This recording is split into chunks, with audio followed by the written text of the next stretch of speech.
털북숭이 에서와 매끈매끈 야곱. 친구들, 우리 지난 시간에는 이삭과 어여쁜 리브가가 하나님의 인도하심으로 결혼을 한 것을 보았지요. 둘은 오손도손 서로 사랑하며 살았답니다. 그런데 이상하게도 나이가 많도록 자녀가 생기지를 않는 것이었지 뭐예요. 그래서 이삭은 여호와 하나님께 자녀를 달라고 간절히 기도하였어요. 그랬더니 정말 나이 많은 리브가가 아기를 갖게 되었답니다. 10달이 지나서 리브가가 출산을 하였는데 어머나, 이게 웬일이에요? 아들 쌍둥이를 낳게 되었답니다. 우와, 갑자기 아들이 둘이나 생겼네요. 할렐루야. 그런데 쌍둥이임에도 불구하고 둘은 너무나 달랐어요. 먼저 나온 아기는 온몸이 붉고 마치 털옷을 입은 것처럼 털이 많아서 이름을 에서라고 지었답니다. 반대로 나중에 나온 아기는 털이 없고 매끈매끈했어요. 그리고 손으로 형의 발꿈치를 꼭 잡고 나왔답니다. 그래서 이름을 야곱이라고 지었어요.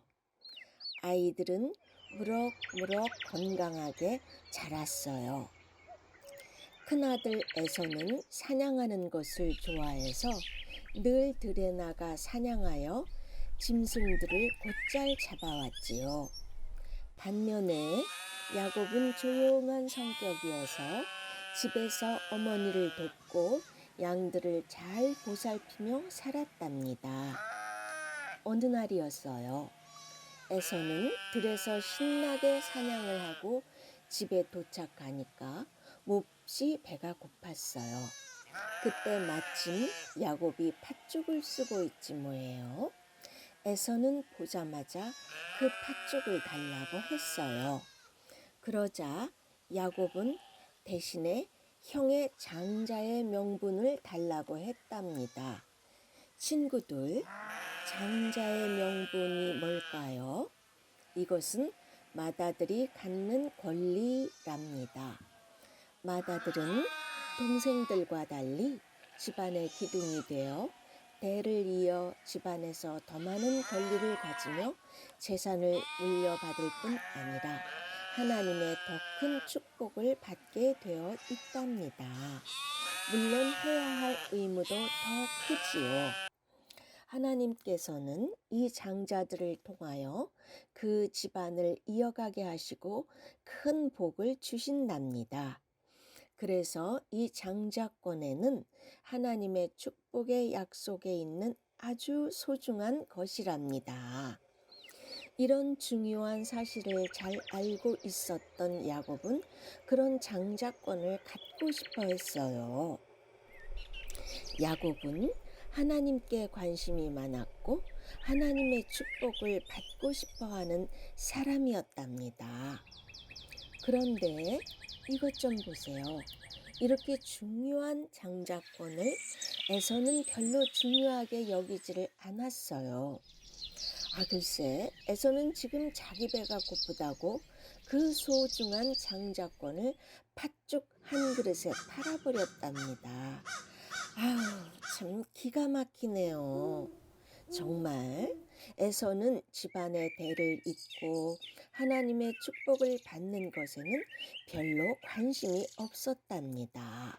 그래서 하나님의 말씀을 등한시하였고 결혼도 하나님을 전혀 믿지 않는 여자들과 결혼하였답니다.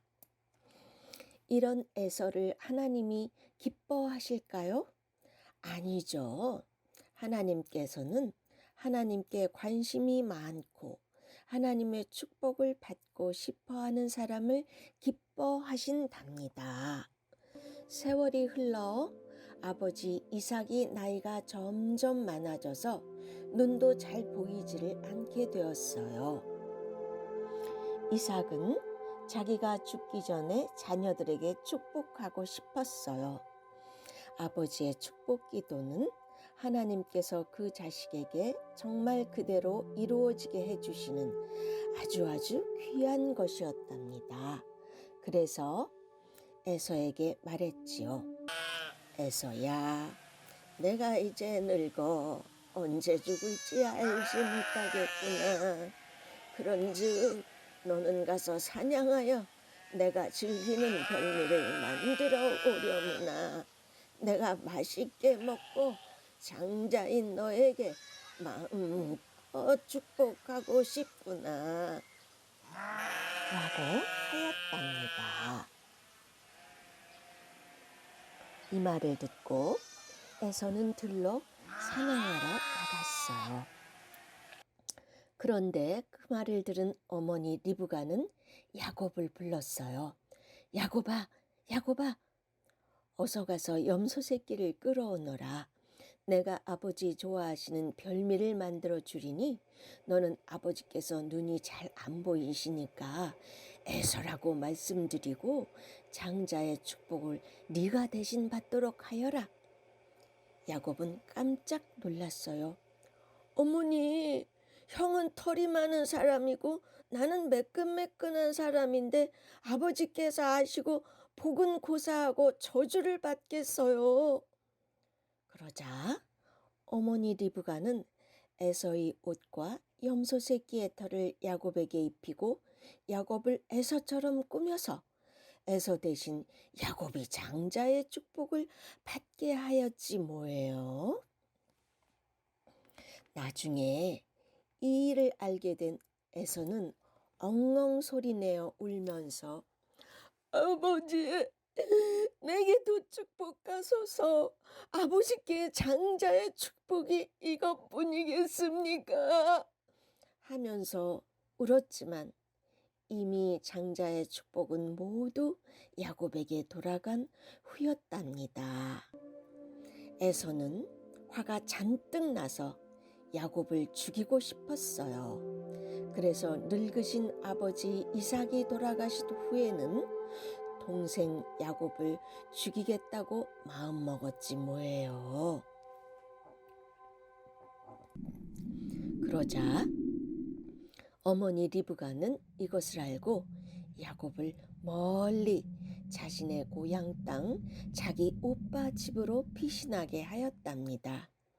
야곱이 먼 길을 떠나기 전에 아버지 이삭은 야곱에게 당부하였어요. 너는 이 가나안 땅의 여자들과 결혼하지 말아라.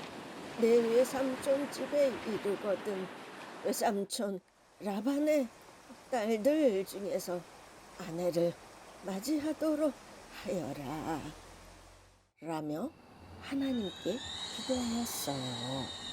오래전 옛날에는 사람들이 가까운 친척들과 결혼을 하는 풍습이 있었답니다. 이제 야곱은 형 에서를 피하여 외삼촌이 사는 밧단 아람으로 먼 길을 떠나기 시작했답니다. 야곱은 에서가 뒤쫓아와 자기를 죽일까봐 무서웠어요. 친구들, 그 후 야곱은 어떻게 되었을까요? 우리 모두 다음을 기대해 보아요. 하나님, 감사합니다.